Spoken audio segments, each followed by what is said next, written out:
What's going on, YouTube? Welcome to Fresh Review. If you're new to the channel, what we do here is every Wednesday we make a WWE video. Last Wednesday we ranked all the women on the main roster of WWE. Today we are ranking all the men on Monday Night Raw. So, to do this tier list, we looked at 5 things. 1. How is the wrestler booked?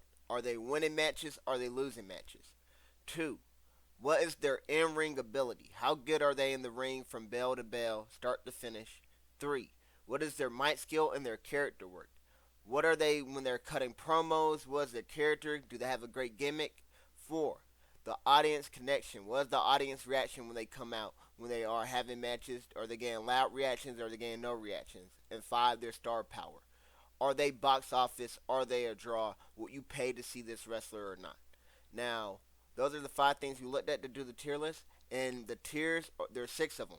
It goes from S tier, A tier, B tier, C tier, D tier, and F tier. So starting with F tier, I have 2 people here, and that is Tyler Bate. Now, granted, I made this tier list before Monday Night Raw that just happened. So I was going to readjust accordingly to what happened on Monday Night Raw, and that is what I'm going to do here. But Tyler Bate just returned from injury. I didn't know he was injured, so I had him in F tier here. He tore his pectoral muscle. Why is he still in F tier? Because he came back and he lost. So before he was losing, he came back and he is still losing. This man is Mr. Consistent. He's a certified L. I forgot him and Pete Dunne were a tag team. The New Czech Republic is their name, and it's the same old story. A whole bunch of L's for this man. Certified loser. The next person, F tier, we have Aqua Tozawa. So Tozawa is interesting because I have him in F tier. I remember he fought Gunther in a very entertaining match for what it was. It's kind of a Gunther squash match, but it's very entertaining because Tozawa was trying to steal a win and the crowd was really behind the match. But you might recognize Tozawa as the person that got knocked out by Carmelo Hayes and Speed had to fill in for him. So when you're not even, like, you're in the Royal Rumble, but you're now the Royal Rumble because they just use you as a joke to bring somebody else in who can steal the spotlight and all that. This man is worthless, dog. At least in the minds of WWE. I kind of like him at Alpha Academy and all that, but I mean, these guys are F tier. They really have matches. Granted, I didn't know about Tyler Bate being injured, but I mean, who cares that he's back, really? Now we go down to the D tier, or go up to the D tier, I should say, and this is the certified loser bracket. So, certified loser, if these people are in a match, one-on-one, remember, there's going to be a lot of tag teams in this tier, but this is based on their one-on-one capability. So if they were in a singles match, where could they rank? And like I said, this is a certified loser tier. And we're going to start with the tag team of LWO, and that is Cruz del Toro and Joaquin Phoenix. Joaquin Wild. I just had a Freudian slip because these guys are complete jokes. LWO, I'm not even sure the last time they had a tag team title or anything like that, but they're basically just Rey Mysterio's lackeys. Now we're going on to another group of lackeys. A-Town Down Under, Austin Theory, and Grayson Waller. And oh my goodness, these 2 dudes right here. When I go to public events, right, I don't like to use public restrooms and stuff. I don't like to go to concession stands because they overcharge everything. If I paid to go to a Monday Night Raw and these people are here, I'm going to a public restroom. I'm going to the concession stand. I'm doing anything but watching these guys have a match. This man, Austin Theory. Wait a minute. Yeah, I just looked at my watch. I got time today. This man, Austin Theory, and Grayson Waller were tag team champions at Mania. They had, if I recall correctly, they got one of the tag team belts at Mania. Ever since then, it's just been awful. But we even go farther back. I could never take Austin Theory seriously when he won Money in the Bank. He cashed in on the United States champion, and he still lost. He didn't even go for the big dog, the big prize, and lose. He went for a mid-card title and lost. Ever since then, could never take this dude serious. Certified loser. Low-key, I thought about putting him in F tier. I should I'm already recording the video. I'm going to leave him right here at D tier. Same can be said for Grayson Waller. These dudes are certified losers. This man, Austin Theory, by the way, let me go ahead and dunk on him again. Let's run it back to Austin Theory. He just had a match against Jey Uso last week. And this man lost in 30 seconds to a crossbody. But it's supposed to be a spear. But the spear was so bad, it looked like a crossbody. I don't know how this man can recover from this. There's no amount of rehab or therapy that can recover this burial that just happened. Austin Theory's in the gutter. Now, Grayson Waller, he's not much better. He's his tag team. Being butt might be contagious. Both these guys are booty cheeks and gravy. It might be contagious. I don't know if Grayson Waller is really like that or not, but I can tell you right now, he is not like that currently. Now, I'm going to go to the next tag team. Somebody that was like that. Carlito and JD McDonough. So, these are members of the Judgment Day. Carlito was like he was like that. He was the mid card champion back in his prime and all that. Now he's just there for comedy. He's a comic relief pretty much for the show, but I still think he's a great role and solid enough to be in the Judgment Day group. But in a singles match, I'm not sure Carlito's even won a match since he returned. At least a singles match. You probably got some tag team matches due to interference or whatever. But there's that. JD McDonough. I think when he returns from his injury, he will get a loud reaction and stuff. I could see him definitely sliding up a tier, maybe even 2 tiers, depending on how much. Very hard worker, very good. He took some crazy good spots in the War Game matches when Judgment Day was in it and stuff. So JD, awesome guy. Like him as a wrestler and stuff. The problem with JD is he just hasn't got booked well. Neither has anybody in the Judgment Day, but we'll get more to that when we get to that. But JD, when he returns, should slide up the board. For right now, though, he's D tier. Now, we got the last tag team here, for this tier at least, and that is American Made, the Creed brothers, Julius Creed and Brutus Creed. To me, they solid as a tag team. I think they should have been tag team champions, though. Maybe they should have beat the War Raiders or anything, but maybe beforehand. I'm going to talk about this a little bit more when we get to Chad Gable. Their main leader of the group. But I remember when I saw the Bloodline when it was Roman Reigns and the Usos, and they all came out and they all held the gold belts up. Well, not gold, but all the title belts up. And it was like just a fire visual. We won't probably get that with American Made, unfortunately. And I don't know why WWE doesn't go for that more often. They kind of did that with the Wyatt Six, had them have a bunch of titles. I did it with American Made. They only did it for the Bloodline, from my knowledge, like people that had that fire visual of having all the titles. You could say the Shield as well, if I'm not mistaken. I think the Shield had all titles as well. All had a title at one point. But that's the end of the tag teams for D tier.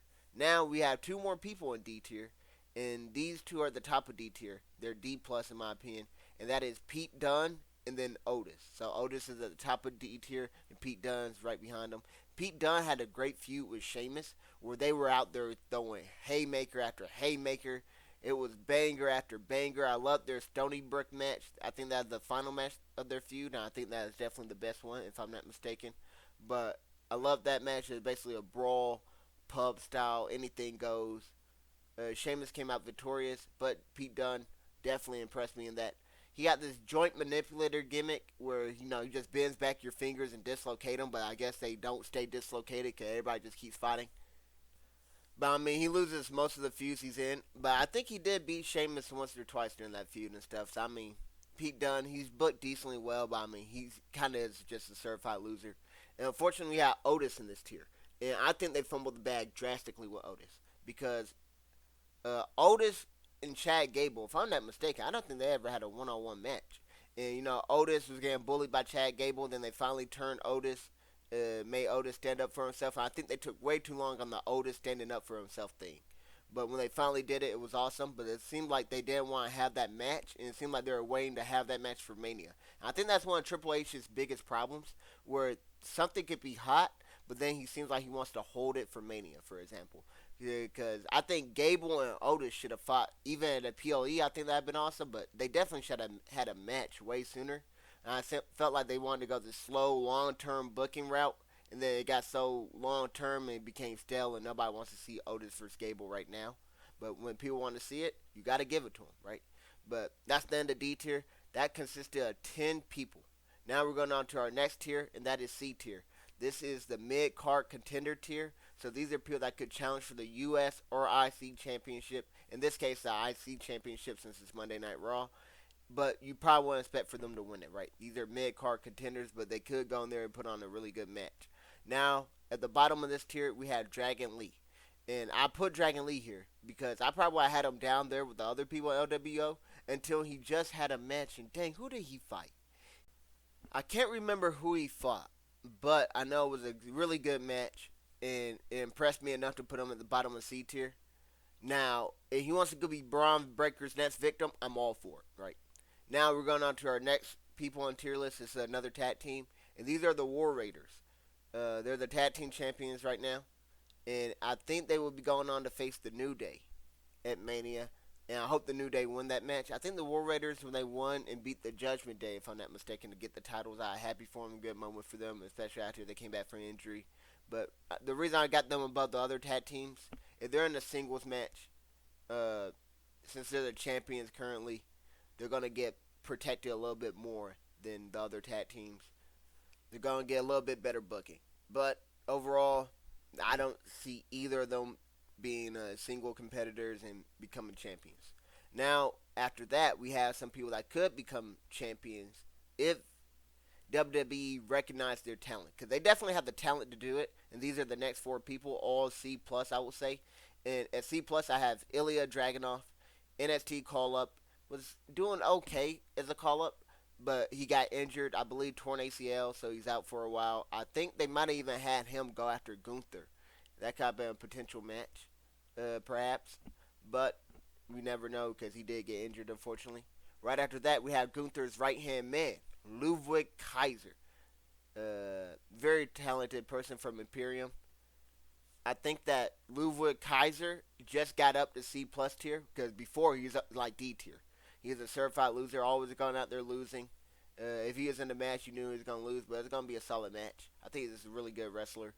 But he has been on a win streak, or at least winning some matches here and there. He even beat Penta in a triple threat match, so he didn't pin Penta, but he did end up beating Penta to get a match against Braun Breaker, number one contender match. So Kaiser been getting booked better and better over the past few months, so we see where that goes. Now, after Kaiser, we have somebody that was in D tier until 2 days ago, and that is Finn Balor. Finn Balor was a certified loser. I saw a thing where it's like Finn Balor, even you include his house shows, which are shows where they don't air it on TV, they just do it like at a local event or anything like that. You know, they test a lot of waters and stuff there. He had 2 wins in single matches since like 2023. So a dude that was the first Universal Champion ever is going years or well months without winning matches, right? Over a span of what, maybe 20 months. Let's just say 20 months. He won 2 singles matches. That's actually insane, and that's including house shows that aren't even televised. This man has been job city, but I think they will get Finn Balor back, right? But right now, he should be in B tier, maybe even A tier. WWE just doesn't value him like that. And then at the top of C tier, we have Rey Mysterio. Rey Mysterio, the legend. Um, Rey Mysterio still has star power, but not nearly as much. You know, it's kind of, I won't call him a shell of himself, but he's not prime Rey Mysterio. You can tell by the crowd reaction and all that. But of course, he's a legend in the business still. Uh, More of a tag team guy at this point in his career. But I do have him at the top of C tier because, like I say, he's a legend. Gotta respect it. Now we're going on to B tier. And these next four people don't respect legends. These next four people are at the bottom of B tier. B minus I have them at. But they are absolute heels that everybody hates. You gotta love to hate them. I respect it. And we're gonna start with 2 people that have been singles people before. And we have seen what they're able to do as singles people.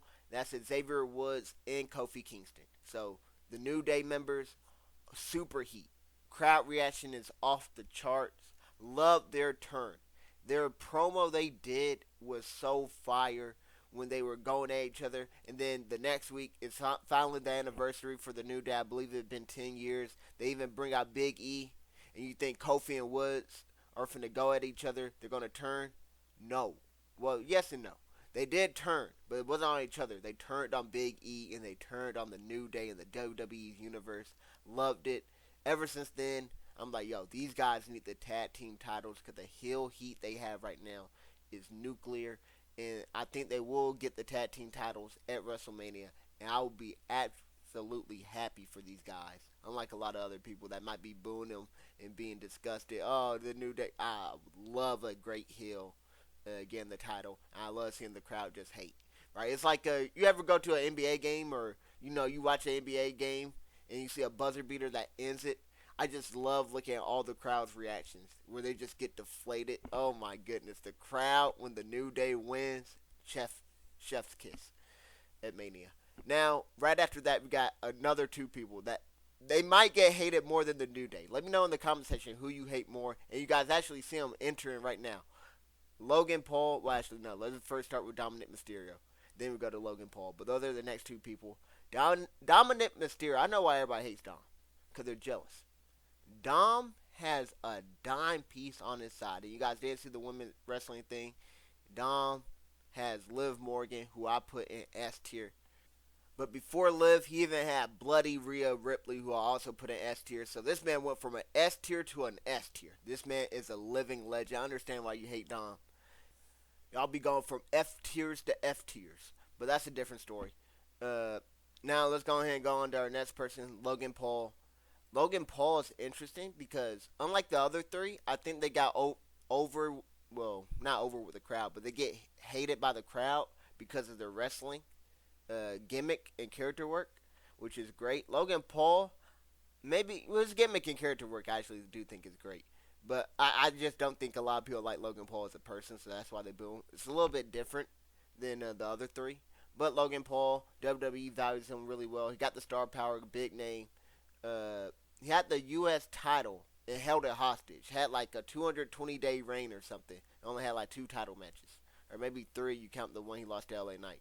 But Logan Paul, I like Logan Paul. He is in the Royal Rumble, made the Final Four, if I'm not mistaken, back-to-back years. And then Elimination Chamber, got an elimination there. So Logan Paul, WWE definitely books him well. I could see him becoming IC champion, but hopefully he's a full-time wrestler, so it's not like the U.S. title where he's doing a match one every 3 months or whatever. IC champion, I could definitely see that in the future. Now we got the next person who I do hope wins the IC championship, and that is Sheamus. I don't know when they're finna give it to him, but Sheamus needs to get the IC title. He puts on banger after banger after banger. Well deserved, well earned, and he does get it. He needs to finish his story, become a Grand Slam champion. Only title Sheamus hasn't held. Singles title, that is, out of the big 4. So hopefully Sheamus is able to accomplish this match. I talked about a Stony Brook match against Pete Dunne earlier when I was referencing Pete Dunne. I think Sheamus is awesome. Some of the best worker of his career. I never really a Sheamus guy when he first got into business or anything like that. But as time goes on, the more and more I appreciate Sheamus. Now, we have at the top of B tier, these people. Well, no, I'm lying. Chad Gable is still B tier. He's solid B. So Sheamus and Chad Gable. Chad Gable's our next person. He's solid B person. Chad Gable, though, I'm not even sure if he's B tier. And it's tough because I made this tier list, and I said, I could rearrange some things. Before he came back out here, this American I don't even know what the name is, but he's a luchador type thing now, and I think they have ruined him. He should have won at Mania. It should have been his moment to beat Gunther at Mania. But instead, we got Sami Zayn, who Sami Zayn was already an established person. He didn't need the victory, right? Sami Zayn had his WrestleMania moment the year before when him and his best friend Kevin Owens dethroned the Usos. I think the Usos had the longest tag team title reign in WWE history, so that was Sami Zayn's moment. Make a new star in Chad Gable. Chad Gable, super talented. No, they don't do that here. They have Chad Gable Nat get his WrestleMania moment. Then he turns heel by bullying the Alpha Academy. He doesn't fight Otis because I don't know what WWE was thinking there. They have him lose to Sammy over and over. I just think WWE fumbled Chad Gable badly. And right now I have him at B tier. But next year he could be sliding down to C tier or D tier even, without a doubt. But we have to wait and see. And then at the top of B tier I have 2 people, and that is Penta. These are B plus, by the way. Penta and Big Bronson Reed. I have Penta below Big Bronson Reed. The reason why is Penta did just lose. He got his first pinfall L in the tag team match with him and Braun Breaker versus Judgment Day. And he also lost in the triple threat match against Ludwig Kaiser. I actually think it's great that Penta is losing. Because similar to Braun Breaker, when Braun Breaker first got on the scene, Braun Breaker took some L's and stuff. And we got to see them handle adversity. You got to see them bounce back and then become a champion, right? I think Penta could definitely go down a similar path. I'm not too worried about Penta taking an L here and there, whatever the case may be. I think Penta will probably be the next IC champion. I think he will be the one that will dethrone Braun Breaker. And then right after that, we have Big Bronson Reed, who was on a tear. I loved his feud with Seth Rollins. Loved his feud with Braun Strowman. Those big Goliaths just dueling it out, causing absolute mayhem nonstop every Monday Night Raw. It was on site. Tsunami after tsunami. This man's a walking calamity, a natural disaster. Unfortunately, he got injured at War Games, but when he returns, I expect for him to still be on a roll. I got him at the top of B tier. Could definitely see him become an IC champion in the future. Now we're going on to A tier. And by the way, that B tier had 8 people in that tier. A tier will have 5 people. So we're going to start at the bottom of A tier, A minus. We have AJ Styles. The reason I have AJ Styles here is, he's a legend as well. But AJ Styles did win a tournament to become Cody's first opponent for Cody's title reign. And AJ Styles also ran it back with Cody in an I Quit match where he did the fake retirement. That's how he got Cody to run it back. Both those matches were phenomenal. He was gone for a while after that, came back and got injured, but he's back again. And I mean, it's AJ Styles. You want to go for a world title, you could definitely see AJ Styles probably not winning at this point in his career, but he will put on an absolute banger. AJ Styles is that guy. One of my favorite wrestlers. I love AJ Styles and TNA. Been following him ever since.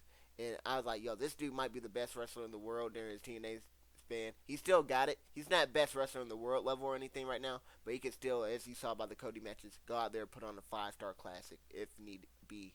Right after that, we have Sami Zayn. So Sami Zayn also at the bottom of A, so A minus here. Sami Zayn was IC champion. He dethroned Gunther, who I believe had the longest reigning IC champion title reign ever. So he dethrones him at Mania. Has a decent enough feud with it. Even beat Braun Breaker to retain it once, but lost to Braun Breaker the next time.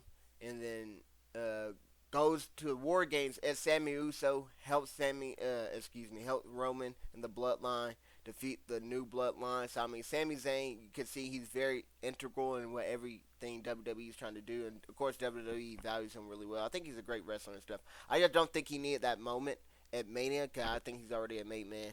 But I do have him on an A tier, A minus here. Now we have mid A.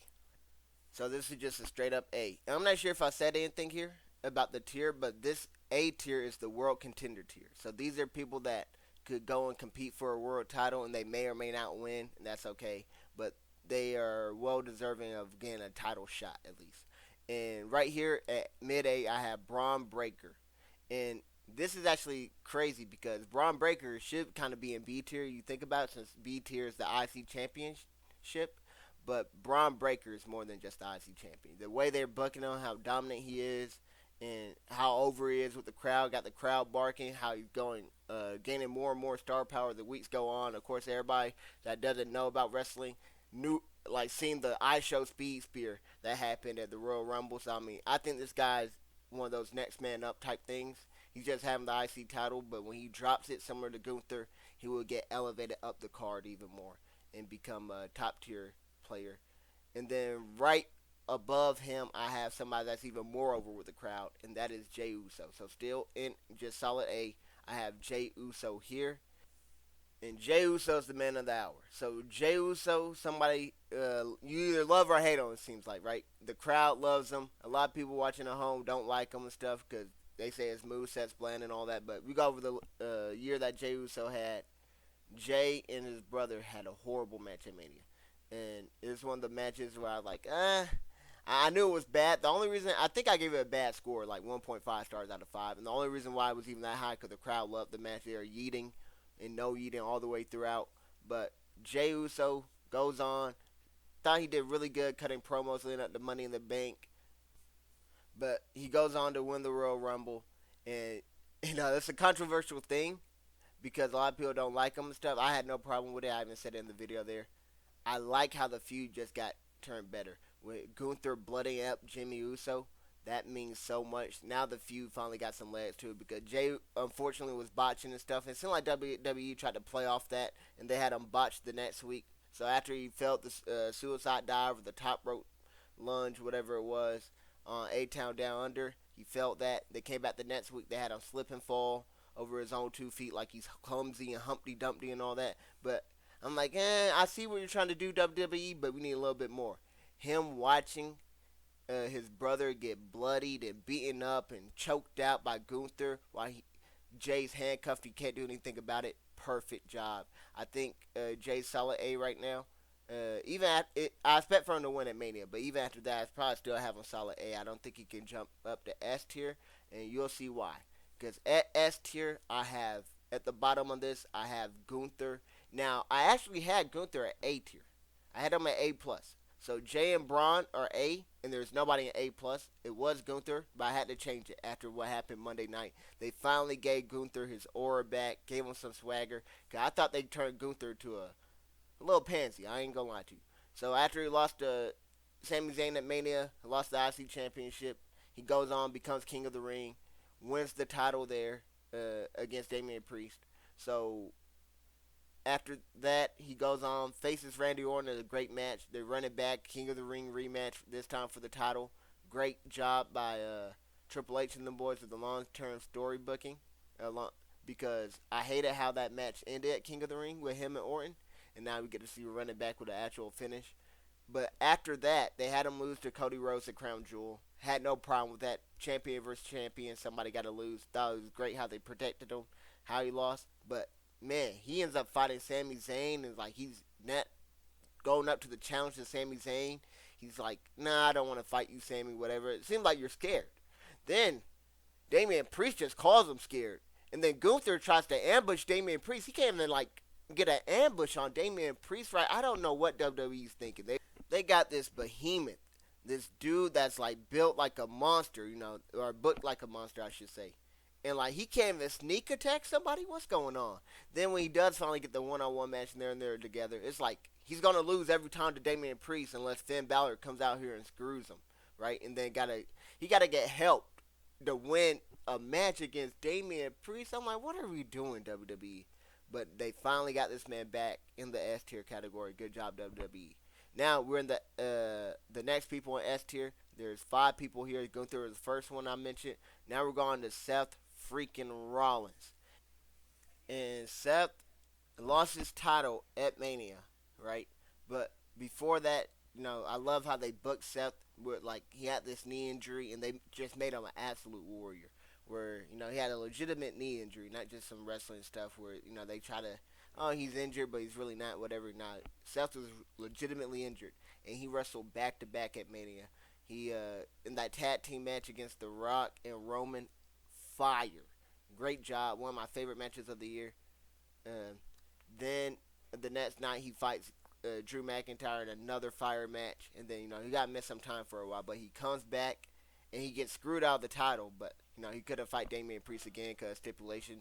But he starts feuding with CM Punk and stuff. And then he gets the feud with Bronson Reed. I forgot about that part to mention. But, Seth Rollins, everything he's been in has been so fire and so entertaining, man. I love Seth Rollins.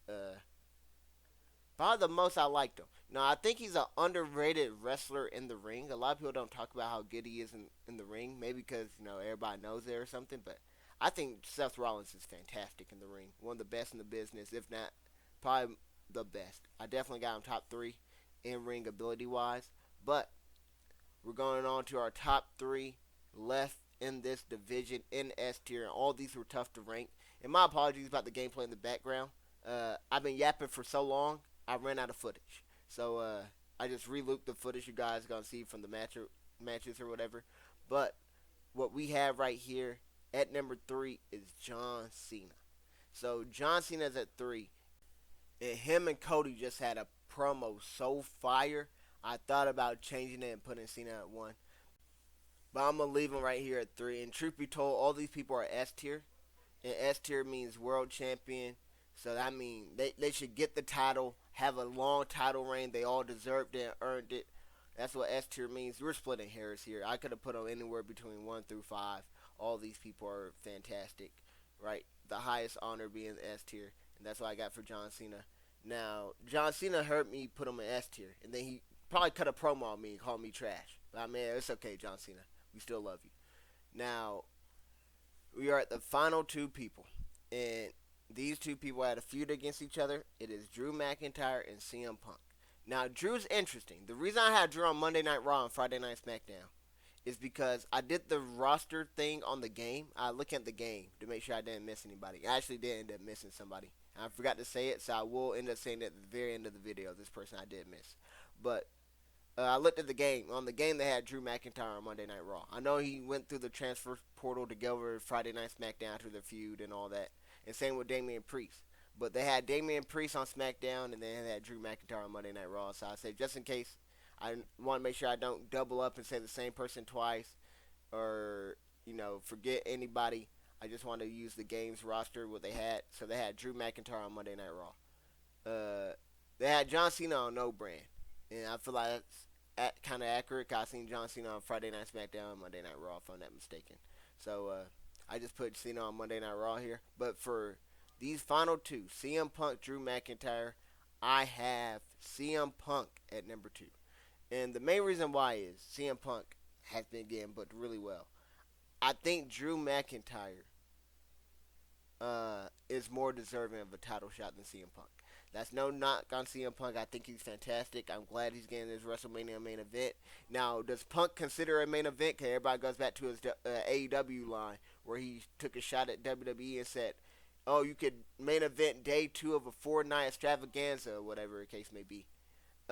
Basically, CM Punk's whole entire thing is when WWE is saying there's multiple main events, that's BS. There's only one main event. It's whoever closes the match. And then you use that quote about the day 2 of a 4-night extravaganza, basically saying you're main eventing any day that's not the final day of Mania. It's also irrelevant. And I disagree with that second part. I do agree with the first part, though. When WWE is like, oh, there's 3 main events tonight. No. Whoever is the final final match of the card is the main event. But I disagree with the separate night thing because, for example, I do disagree with WrestleMania Monday Night Raw and WrestleMania SmackDown. I think that's garbage. Those are weekly shows. You could try to hype them up to make them special. Those are weekly shows. No bueno. But Saturday night and Sunday night, you could tell by the ticket prices. Those are actual premium live events. They're going to be the most expensive tickets all year for WWE. WrestleMania Day 1, Day 2. And they're completely different cards. And you can tell by how the booking is paced that main eventing day 2, day 1 of Mania definitely does mean something. Because whatever you think the second most important match or whatever thing is will probably be the main event of day 1, right? So the best main event, of course, gets day 2. But, I mean, truth be told, CM Punk, he gets the WrestleMania main event. He should be happy. I'm not sure if he is or not. It's tough to tell with CM Punk.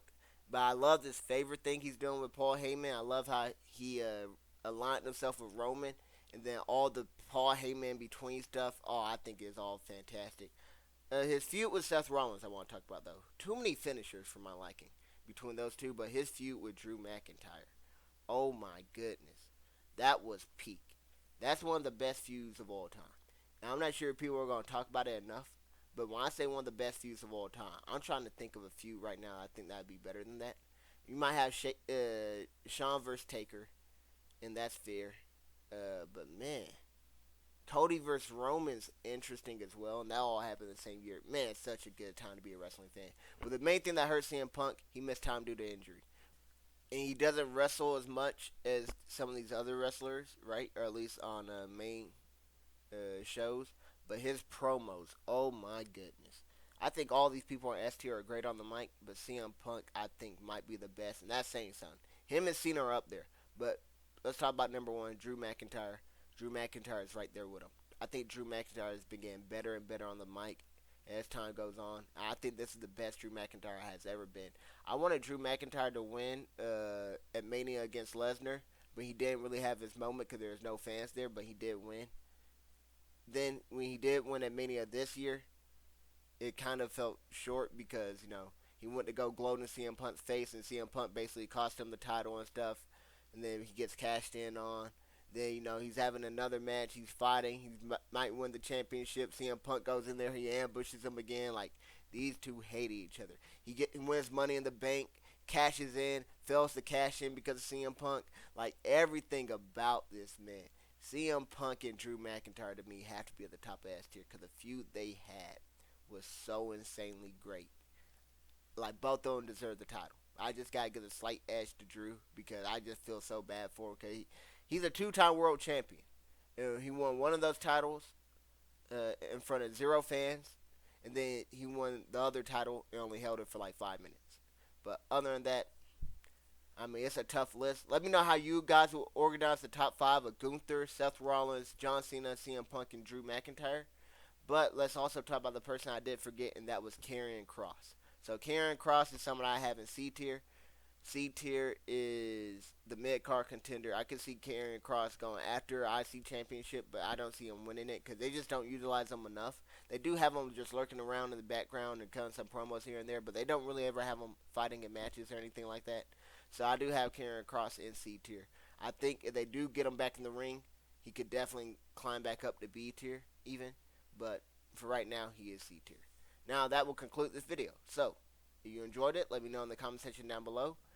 My next video for wrestling will be Friday Night SmackDown. My next video overall, though, will be the NFL. So you're interested in NFL content, make sure you subscribe for that.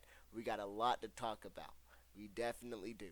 But as always, thanks for watching. Hope you guys enjoyed. I hope to see you guys on the next one.